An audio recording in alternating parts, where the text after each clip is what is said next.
Assalamualaikum warahmatullahi wabarakatuh. Perkenalkan, nama saya Karina Belinda Susitompul dengan NRP 5001221 026. Di sini saya akan menjelaskan mengenai tugas karakterisasi material yang telah saya buat. Untuk panduan tugasnya sendiri yakni mencari artikel jurnal yang berisi data hasil pengujian yang menggunakan mikroskop optik DTA atau DSC atau TGA. Di sini saya menggunakan TGA dan XRF. Kemudian buatlah resume analisis secara rumit dari hasil data pengujian menggunakan mikroskop optik TGA dan XRF yang dibahas pada artikel tersebut. Data dapat diperoleh lebih dari satu artikel dengan tetap mencantumkan referensi yang digunakan. Selanjutnya saya akan share mengenai hasil dari kerja saya.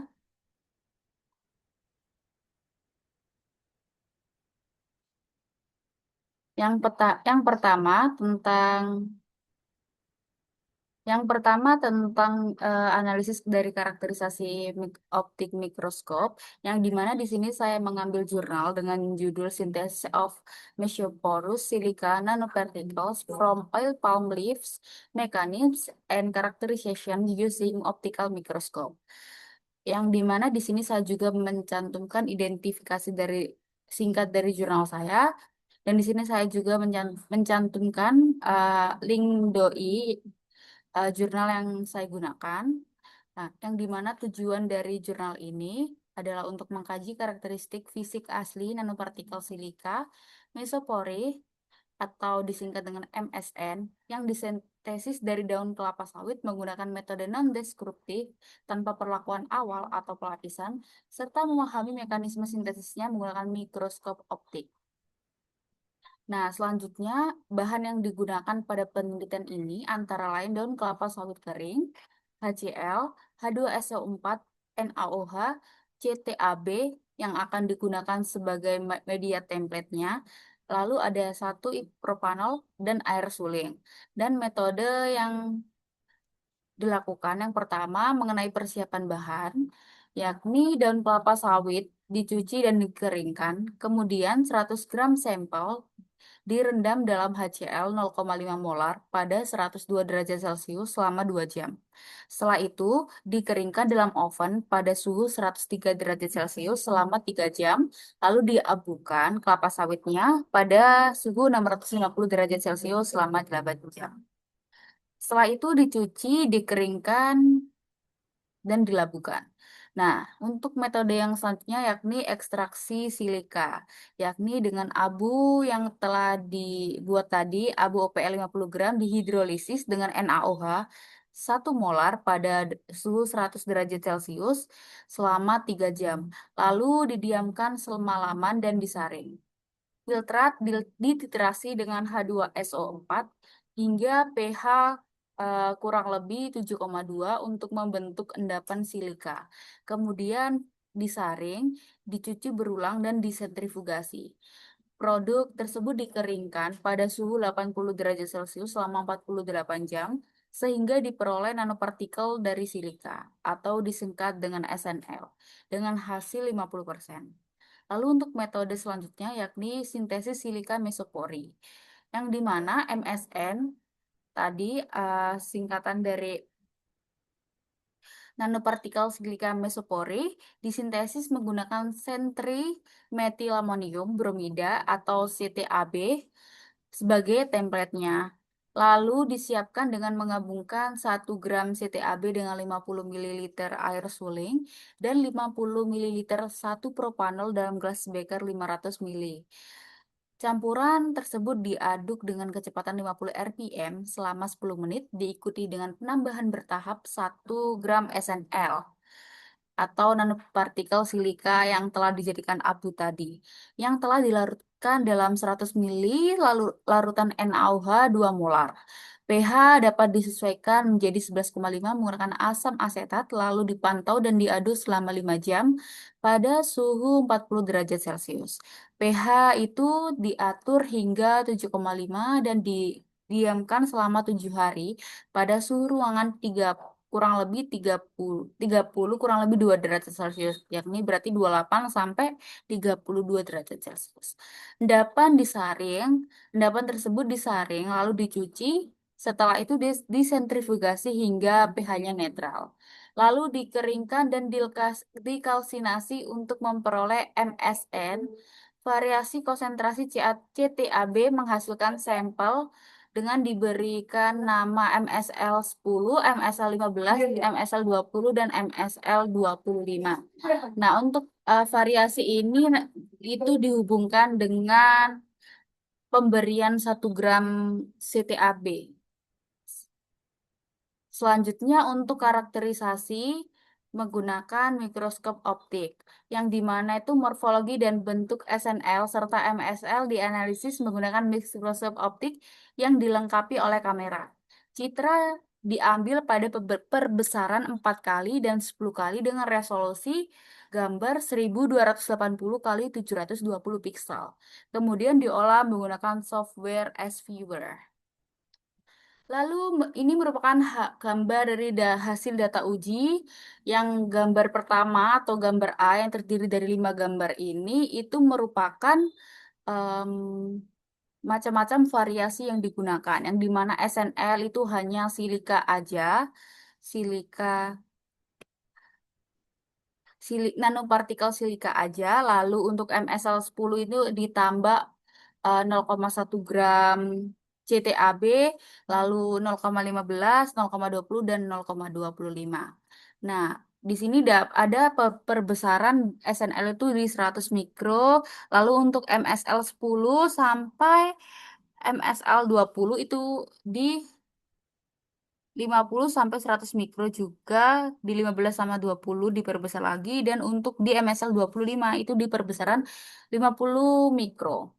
Nah, di sini juga saya telah tulis keterangan hasil uji yang telah saya buat itu.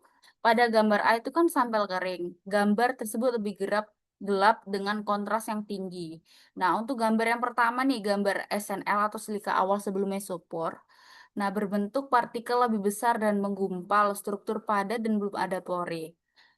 Nah, di sini dapat dilihat pada gambar yang ASNL itu masih belum terlihat jelas bentuknya, masih hitam, masih untuk geometrinya juga masih belum jelas. Nah, untuk warnanya ini lebih kontras sih daripada yang partikel yang basah. Nanti kita bahas yang B.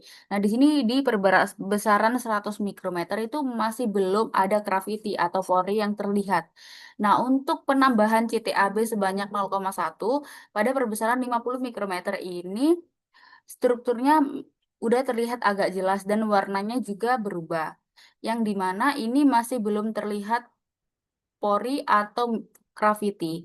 Nah, pada penambahan 0,15 gram CTAB di sini mun- sudah mulai muncul pori yang dimana ini dilingkari oleh apa merah, lingkaran merah, yang dimana ini muncul cavity pori pada lingkaran merah, dan untuk bentuknya di lingkaran kuning udah mulai terlihat jelas, yakni heksagonal dan bulat, yang dimana untuk penambahan di 0,20 ini muncul grafiti di lingkaran kuning dan bentuknya mulai berubah, lalu ini warnanya mulai terang, tidak segelap di MSL 15.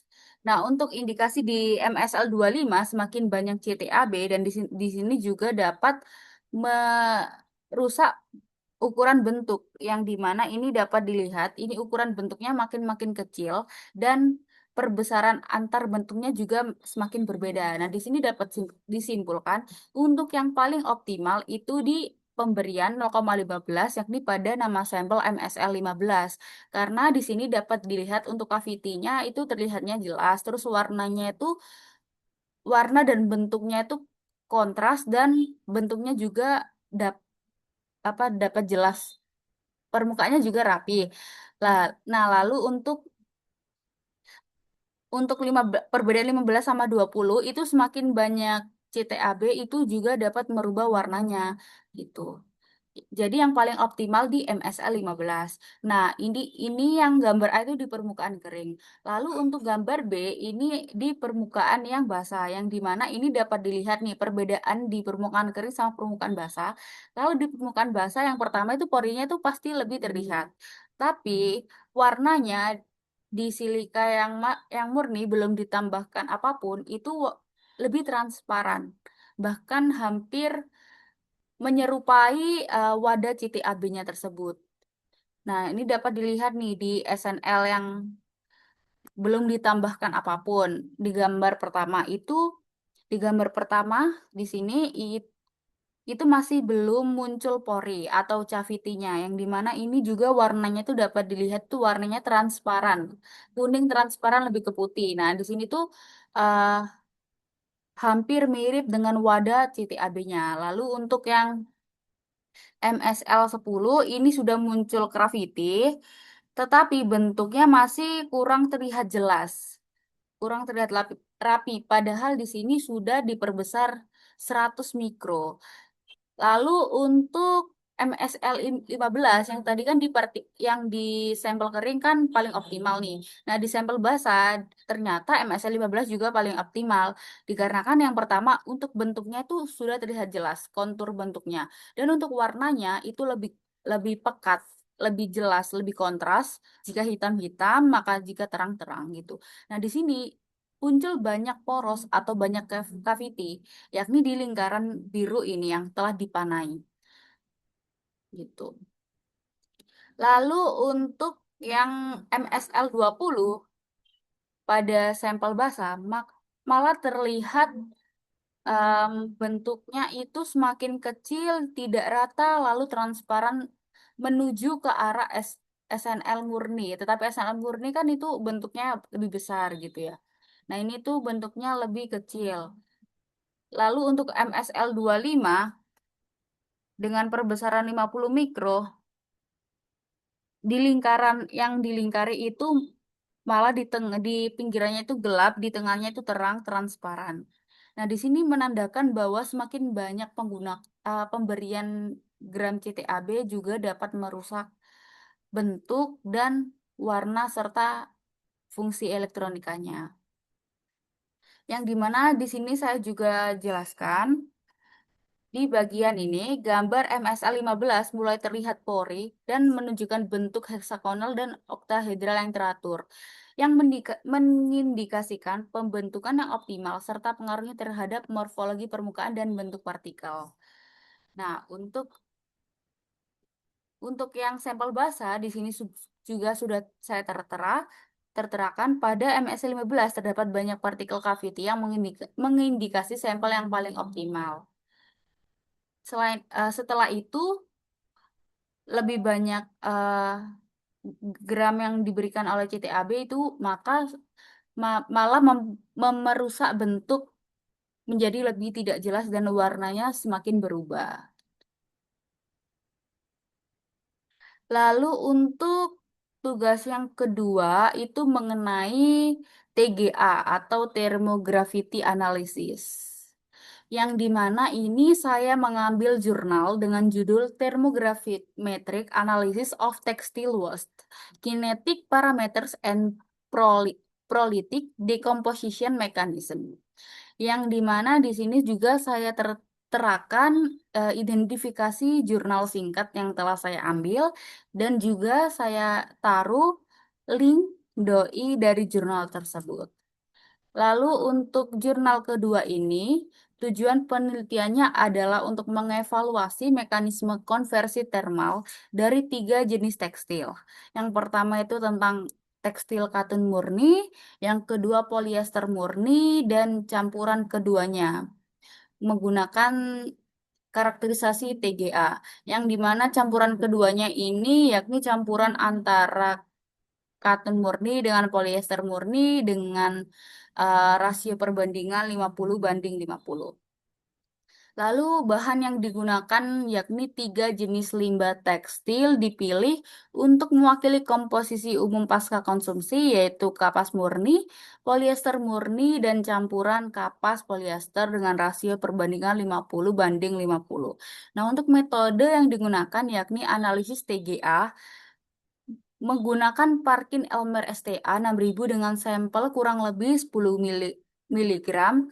Pengujian dilakukan pada laju pemanasan 50, 10, 15, dan 20 derajat Celcius per menit dalam atmosfer nitrogen 20 mililiter per menit pada rentang suhu 300 sampai 800 derajat Celcius. Emisi gas selama dekomposisi dianalisis menggunakan TGMS atau Mettler Toledo TGA atau DSC dengan sampel 5 miligram, laju pemanasan 10 derajat Celcius per menit, dan atmosfer nitrogen.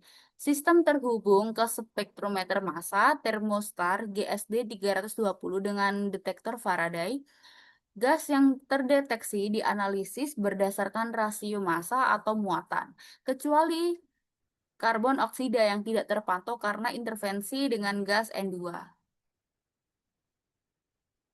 Nah, ini merupakan hasil data uji pada jurnal ini. Yang pertama itu ada gambar kurva termografimetri. Yang gambar pertama ini kapas murni, yang B polyester murni, dan C campuran kapas dan polyester. Lalu di jurnal ini juga mencantumkan tabel analisis dari TGA yang sudah ada nilainya. Nah, di sini dapat dilihat dari relasi antara gambar dengan tabel.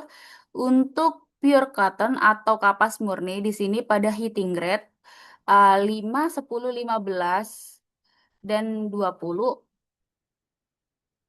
itu pada gambar A ya, berarti pada gambar A memiliki nilai WO 7,8, 8,4, 13,9, dan 9,7.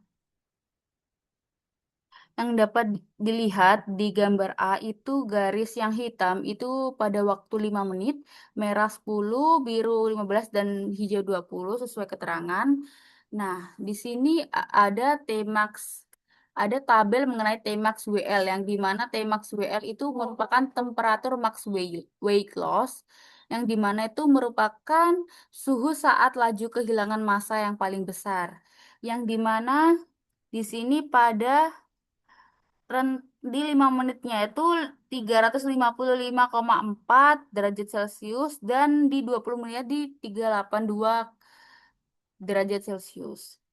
Nah, untuk TXWL di tabel juga ada TXWL yang merupakan peak temperatur, yakni suhu puncak yang terdekomposisi. Nah, di sini gambar dari gambarnya di sini dapat dilihat hubungan dari WO dengan suhunya, berat dengan suhunya, yakni em, kurva semakin ke bawah itu dengan suhu semakin tinggi itu beratnya semakin turun gitu maksudnya. Nah, untuk yang kedua tentang pure polyester atau polyester murni di sini dapat dilihat itu nilainya dari segi Tmax Tmax WL itu nilainya lebih besar dan TXWL itu nilainya lebih besar jika dibandingkan dengan pure cotton. Dan di tabel, di gambar juga menandakan di suhu 382, ini suhunya lebih besar daripada yang kapas murni. Lalu untuk gabungan dari kapas dan polyester sendiri, itu di sini pada nilai Tmax WL dan TXWL itu merupakan nilai di rentang antara pure polyester dan pure cotton. Akan tetapi terdapat perbedaan di campuran ini di bagian dekomposisi yang di mana nilai di gambarnya, nilai antara kapas dan polyester terjadi dekomposisi yang berbeda karena mereka memiliki unsur yang berbeda. Di sini saya juga menjelaskan analisis gambar dan gabungan gambar dan tabel di Hasil analisis di sini, penjelasan analisisnya. Pada gambar kapas murni memiliki nilai suhu kehilangan massa maksimum yang tadi Tmax WL lebih rendah, yaitu sekitar 3554 sampai 382 derajat Celcius. Nah, ini suhunya lebih rendah. Lalu sedangkan polyester memiliki nilai lebih tinggi yaitu 414,6 sampai 4457,7. Nah, di sini dapat dilihat di tabel di bagian Tmax WL atau suhu kehilangan massa maksimum. Tmax weight loss. Ini terus perbedaan ini disebabkan oleh struktur kimia masing-masing material, di mana polyester tersusun atas rantai polimer dengan ikatan ester yang lebih stabil terhadap panas. Sedangkan kapas tersusun dari selulosa yang lebih mudah terdegradasi melalui reaksi dehidrasi dan depolimerisasi pada suhu yang lebih rendah. Selain itu, dari nilai residu akhir terlihat bahwa polyester memiliki sisa massa yang relatif lebih tinggi dibandingkan kapas, yang menunjukkan kecenderungan pembunuhan residu karbon yang lebih besar. Pada campuran kapas atau polyester yang sudah saya jelaskan tadi, itu di gambarnya juga memiliki perbedaan. Karena terjadi terjadi dua nilai suhu karakteristik atau TXWL dekomposisi, yaitu sekitar 362 di tabel ini dan 433,6 yang masing-masing mewakili dekomposisi kapas dan polyester. Hal ini mengindikasikan bahwa kedua komponen dalam campuran terdegradasi secara terpisah. Selain itu, nilai Tmax WL pada campuran juga berada di antara nilai kapas dan polyester, tergantung pada tahap dekomposisinya. Nah, di sini tadi merupakan penjelasan mengenai TGA yang dimana grafik ABC itu hubungan antara berat dengan temperatur. Nah, dapat disimpulkan bahwa untuk campuran antara kapas dengan polyester itu baik dengan suhu temperatur baik itu dalam temperatur maksimal ketika beratnya hilang dan TXWL ketika dekomposisi itu atau puncak dekomposisi itu masih di antara rentang kapas murni dan polyester murni. Akan tetapi perbedaannya hanya di em, cara degradasi atau depolimerisasi antara kapas dengan polyester karena mereka memiliki sifat material yang berbeda. Jadi memiliki dua integrasi puncak yang berbeda. Lalu untuk jurnal yang ketiga tentang XRF, pembahasan tentang XRF saya mengambil jurnal dengan judul Mineral Analysis of Pollen by Total Reflection X-ray Fluorescence.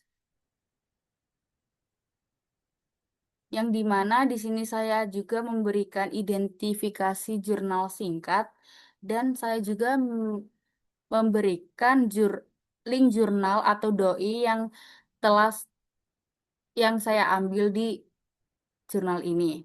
Lalu untuk tujuan penelitiannya, yang pertama, tujuan penelitian jurnal ini adalah menggunakan teknik XRF untuk menganalisis komposisi mineral serbuk sari lebah Argentina, yang dimana itu XRF yang dilakukan dengan peralatan S2 Picovox Bruker belum pernah digunakan untuk menganalisis kandungan mineral pada jenis sampel ini.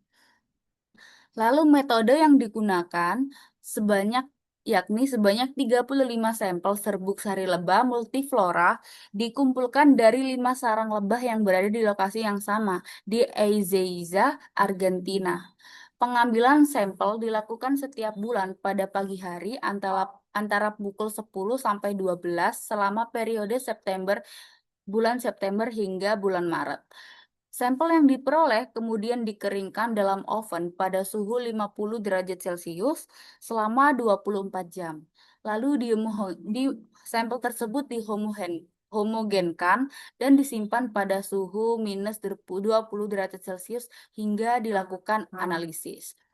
Untuk analisis mineralnya, sampel serbuk sari seberat 0,5 gram diolah dengan ditetes atau digesti asam dalam sistem microwave tertutup merek Milestone dengan 3 mililiter asam nitrat di bawah titik didih dan 1 mililiter hidrogen peroksida dengan konsentrasi 30% sebagai agen pengoksidasi. Cairan hasil digesti dimasukkan ke dalam labu 10 mililiter berisi air ultra murni dengan di sini itu mengambil merek miliki gallium 1 miligram ditambahkan ke sampel sebagai standar internalnya atau menjaga konsentrasinya. Selanjutnya, kandungan mineral dianalisis menggunakan spektrometer TXRF sebanyak 5 mikroliter. Sampel diukur menggunakan alat yang dilengkapi sumber sinar X, monokromator, dan detektor khusus. Data spektrum yang dihasilkan diolah menggunakan perangkat lunak untuk menentukan konsentrasi dari masing-masing unsur. Nah, selanjutnya ini merupakan hasil uji XRF. Nah, di sini dapat dilihat ada dua gambar. Yang pertama berupa grafik dan yang kedua berupa tabel. Yang dimana pada gambar grafik ini terlihat beberapa macam unsur yang terdeteksi pada mineral yang telah diuji atau dianalisis pada periode 7 bulan, bulan September sampai bulan Maret. Di sini ada macam-macam, ada BR, ada RB, ada SE, ada AS, AL, PPB, dan lain sebagainya. Ada CU. Lalu di sini juga, di jurnal ini juga dilampirkan tabel masing-masing masing-masing unsur yang telah dianalisis, yang unsur yang terlihat di spektrum di XRF. Yang dimana ini juga di tabelnya juga diberikan data bulan dari September sampai Maret. Yang dimana ini dapat dilihat di penjelasan hasil penelitian menunjukkan bahwa sebanyak 20 jenis mineral berhasil diidentifikasi dalam sampel serbuk sari lebah menggunakan metode XRF dengan satuan miligram per kilo. Analisis dilakukan terhadap 35 sampel yang dikumpulkan selama periode 7 bulan, yakni bulan September sampai bulan Maret, sehingga diperoleh nilai rata-rata, standar deviasi, serta nilai maksimum dan minimum dari masing-masing unsur. Nah, jika dilihat di tabel ini, itu juga ada nilai rata-rata, standar deviasi, maksimum, dan minimum.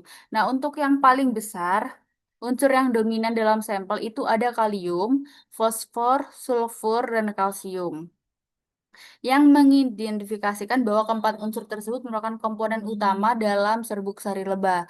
Nah, di sini juga dapat dilihat bahwa kalium sendiri atau K memiliki rata-rata sebesar 5.401 yang dimana ini merupakan nilai rata-rata unsur terbesar jika dibandingkan dari 20 unsur sampel yang terdata. Yang dimana jika kita lihat di grafiknya, kalium sendiri itu merupakan puncak tertinggi. Lalu untuk selanjutnya disusul dengan fosfor, sulfur, dan kalsium. Nah, unsur-unsur lainnya terdeteksi dalam jumlah yang lebih rendah, sementara timbal tidak ditemukan pada seluruh sampel dengan batas deteksi sebesar 0,005 miligram per liter. Beberapa unsur seperti ALF, CR, Ni, dan Se juga tidak terdeteksi pada semua bulan pengambilan sampel yang ditandai dengan nilai Nd pada tabel. Nah, di sini dapat kita lihat ALF, CR, dan Ni. AL, CF, FCR, dan NI. Nah, di sini itu ada beberapa nilai atau beberapa angka yang digandingkan dengan huruf ND yang di mana itu tidak terdeteksi di alat pada saat pengambilan unsur tersebut dan di bulan tersebut, seperti itu. Lalu rentang konsentrasi kalium yang diperoleh cukup besar, yaitu antara 4.178 sampai 7.122 miligram per kilo, yang dimana Rata-ratanya itu tadi udah dijelaskan 5.401. Adapun unsur lain yang memiliki kisaran konsentrasi sebagai berikut: kalsium, besi, mangan, seng, dan lain sebagainya. Selain itu, terlihat adanya variasi kandungan mineral antar bulan, terutama pada unsur Ni yang memiliki standar deviasi lebih besar dibandingkan nilai rata-ratanya, sehingga menunjukkan fluktuatif yang cukup signifikan. Variasi ini diduga dipengaruhi oleh perubahan musim yang berdampak pada komposisi serbuk sari secara umum. Tren menunjukkan bahwa konsentrasi K dan P mengalami penurunan menjelang akhir musim, sementara S cenderung lebih stabil dan Ca menunjukkan kecenderungan meningkat.